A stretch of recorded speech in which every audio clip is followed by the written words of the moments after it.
Assalamualaikum warahmatullahi wabarakatuh. Saya Sabita Bella Syahwa dengan NIM 2351202150. Saya dari kelompok abu-abu dan saya membawa materi tentang uji multikolonialitas.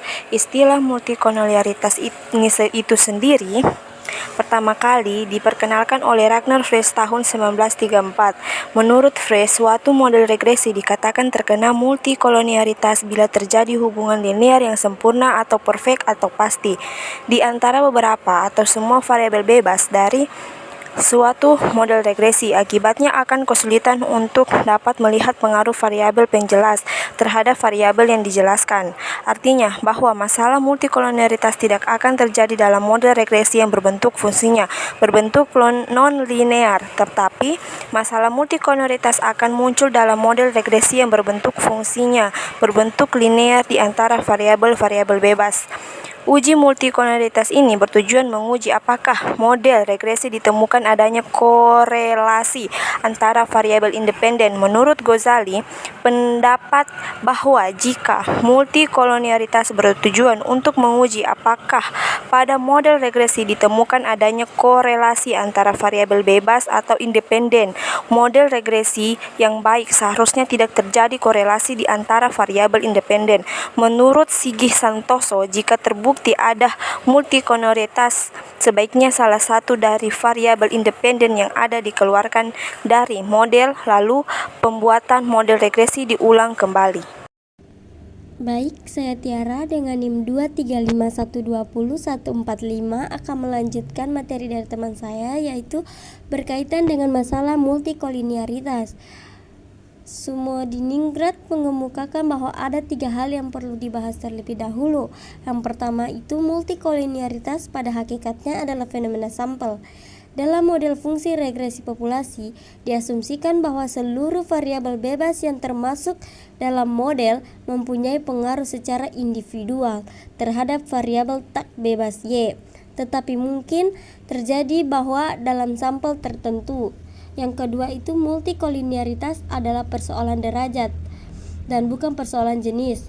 Artinya bahwa masalah multikolonialitas bukanlah masalah mengenai apakah korelasi di antara variabel-variabel bebas negatif atau positif, tetapi merupakan persoalan mengenai adanya korelasi di antara variabel-variabel bebas. Yang ketiga itu masalah multikolonialitas hanya berkaitan dengan adanya hubungan linear di antara variabel-variabel bebas. Artinya bahwa masalah multikolonialitas tidak akan terjadi dalam model regresi yang bentuk fungsinya berbentuk linear, tetapi masalah multikolonialitas akan muncul dalam model regresi yang bentuk fungsinya berbentuk linear di antara variabel-variabel bebas. Uji multikolonialitas dapat dilakukan dengan uji regresi dengan nilai patokan FIF dan nilai toleransi. Nah, rumus FIF itu bisa dilihat sendiri. Nah, untuk mendeteksi hal tersebut, pedomannya adalah sebagai berikut. Yang pertama itu jika nilai toleransi lebih besar dari 0,10 dan nilai FIF lebih kecil dari 10, maka dapat disimpulkan bahwa tidak ada multikolonialitas antara variabel independen dalam model regresi. Nah, yang kedua itu jika nilai toleransi lebih besar dari 0,10 dan nilai FIF lebih kecil dari 10, maka dapat disimpulkan bahwa tidak ada multikolonialitas antara variabel independen dalam model regresi. Nah, terakhir itu dampak multikolonialitas. Menurut Montgomery 2006, dampak multikolonialitas dapat mengakibatkan koefisien regresi yang dihasilkan oleh analisis regresi berganda menjadi sangat lemah atau tidak dapat memberikan hasil analisis yang mewakili sifat atau pengaruh dari variabel bebas yang bersangkutan. Ya, baik, saya akan melanjutkan materi dari teman saya. Saya akan membahas tentang cara mengatasi multikolonialitas. Masalah multikolonialitas dapat dihilangkan dengan menempuh beberapa cara. Montgomery pada tahun 2006 mengatakan ada 5 cara. Yang pertama yaitu menambahkan data yang baru. Penambahan sampel baru dapat digunakan untuk mengatasi multikolinearitas. Oleh karena itu, adanya kolinearitas merupakan gambaran sampel. Ada kemungkinan bahwa untuk sampel lainnya yang mencakup variabel-variabel yang sama, persoalan multikolinearitas mungkin tidak seserius seperti sampel sebelumnya. Cara yang kedua, menghilangkan satu atau beberapa variabel bebas. Pada permasalahan multikolinearitas yang serius, salah satu hal yang mudah untuk dilakukan ialah mengeluarkan salah satu variabel yang berkorelasi tinggi dengan variabel lainnya. Cara yang ketiga yaitu estimasi regresi rigged. Untuk koefisien regresi dapat diperoleh dengan menyelesaikan suatu bentuk dari persamaan normal. Regresi asumsikan bahwa bentuk standar dari model regresi linear ganda adalah sebagai berikut. Y sama dengan BO tambah BI X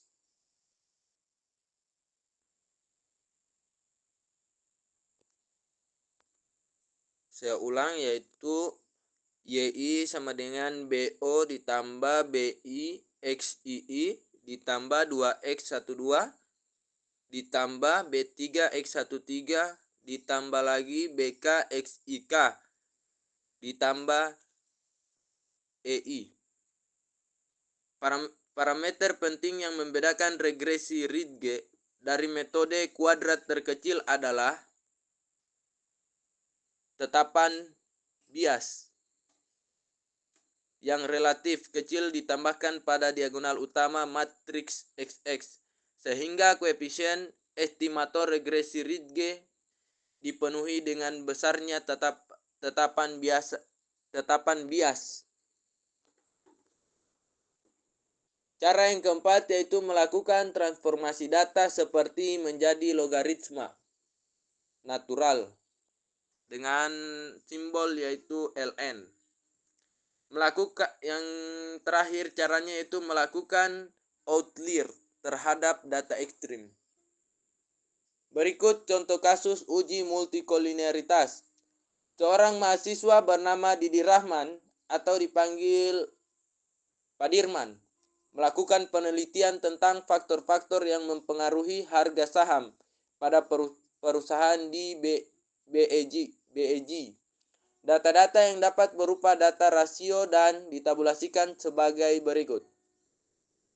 Berikut tabel tabulasi data, yaitu ada tahun, harga saham, simbolnya YI, per simbolnya XI, dan rasio simbolnya X2. Dirman dalam penelitiannya ingin mengetahui bagaimana hubungan antara rasio keuangan, persen dan ROI terhadap harga saham. Dengan ini, Dirman menganalisis dengan bantuan program SPSS dengan alat analisis regresi linear berganda. Mungkin itulah dari saya. Saya serahkan kepada teman saya untuk menjelaskan selanjutnya. Baik, saya akan meneruskan penjelasan yang telah disampaikan teman saya tadi, yaitu tentang contoh kasus uji multikolinearitas. Baik, langkah-langkahnya kita masuk ke aplikasi SPSS, masuk ke variabel view, terus masukkan variabel Y, variabel X1, dan variabel X2. Setelah itu kita masuk ke data view. Kebetulan kami sudah menaruh data dari contoh kasus yang ada di PPT. Jadi sisa kita salin, kita copy, kita pindahkan ke aplikasi SPSS di menu data view ya teman.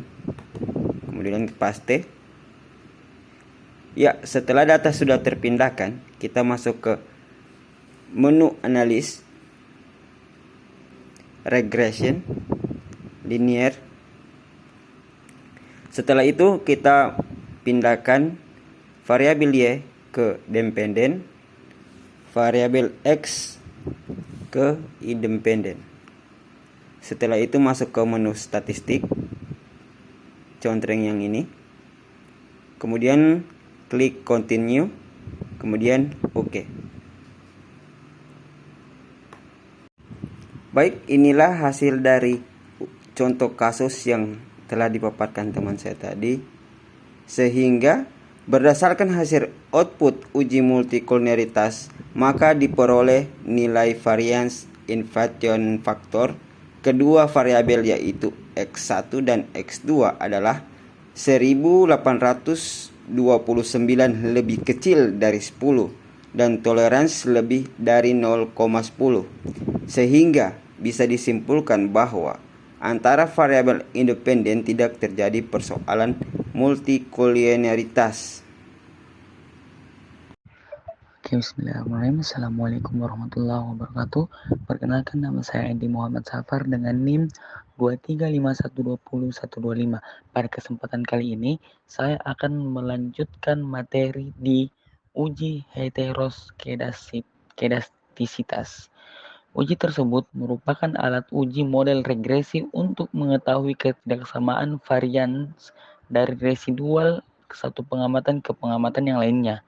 Jika varians dari residual satu pengamatan ke pengamatan lain tetap, maka disebut homokedastisitas, dan jika berbeda disebut heterokedastisitas. Model regresi yang baik adalah yang homokedastisitas atau tidak terjadi masalah heterokedastisitas. Menurut Ghazali pada tahun 2013, uji heteroskedastisitas bertujuan untuk mengetahui apakah dalam model regresi terjadi ketidaksamaan varian dari suatu residual pengamatan ke pengamatan lain. Kebanyakan data cross-section mengandung situasi heteroskedastisitas karena data ini menghimpun data yang mewakili berbagai ukuran kecil, sedang, maupun besar. Konsekuensi heteroskedastisitas. 1. Akibat tidak konstannya varians menyebabkan varian hasil estimasi menjadi besar. 2. Besarnya varian estimasi akan berpengaruh pada uji hipotesis yang dilakukan, uji T dan uji F. Karena kedua uji tersebut menggunakan besaran varian estimasi, akibatnya kedua uji hipotesis tersebut menjadi tidak akurat. Kemudian yang ketiga, lebih besarnya varians estimasi akan mengakibatkan standar error juga lebih besar sehingga interval kepercayaan menjadi lebar. Kemudian yang keempat, akibat dari beberapa dampak tersebut menyebabkan kesimpulan yang diambil dari persamaan regresi yang dihasilkan dapat menyesatkan.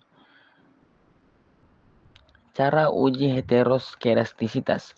Beberapa metode pengujian yang bisa digunakan diantaranya yaitu uji Park, uji Gleiser, Grasik plot atau scatter plot, dan uji koefisien korelasi Spearman. 1. Uji Park. Metode uji Park yaitu dengan meregresikan nilai logaritma natural dari residual kuadrat dengan variabel independen X1 dan X2. Kriteria pengujian adalah sebagai berikut. A. Jika nilai signifikan lebih besar dari 0,05, berarti tidak terdapat gejala heteroskedastisitas. B. Jika nilai signifikan lebih kecil daripada 0,05, yang berarti terdapat gejala heteroskedastisitas. Kemudian 2. Uji Gleiser. Uji Gleiser dilakukan dengan cara meregresikan antara variabel independen dengan nilai absolut residualnya. Dasar pengambilan keputusan menggunakan uji Gleiser sebagai berikut. A. Jika nilai signifikan lebih besar daripada 0,05, maka tidak terjadi gejala heteroskedastisitas dalam model regresi. B. Jika nilai signifikansi lebih kecil daripada 0,05, maka terjadi gejala heteroskedastisitas. Baik, ini adalah contoh kasus dari uji heteroskedastisitas. Nah, cara pengerjaannya itu akan dijelaskan oleh teman saya. Jadi setelah masuk ke data view, variable view, kita memasukkan 3 variabel Y, X1, X2, X3. Setelah memasukkan variabel, kita masuk ke data view. Baru kita mengambil data yang habis ditabulasi.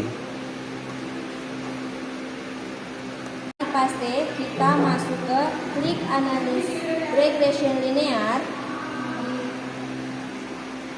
Lalu variabel Y kita kasih masuk di dependen. Terus variabel X kita mau kasih masuk di independen.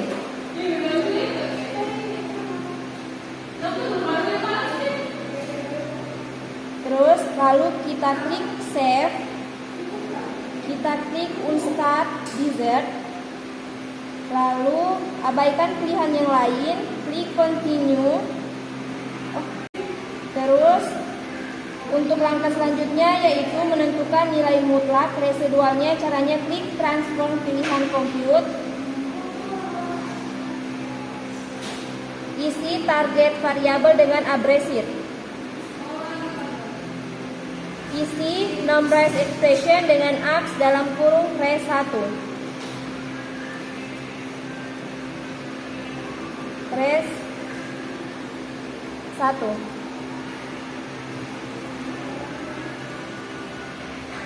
Terus klik apps. Terus klik OK. Dengan residual mutlak dengan cara klik analysis regression linear. Masukkan apps ke kolom dependen. Lalu klik OK. Nah, itulah nilai-nilai yang ada di data-data uji heteroziditas.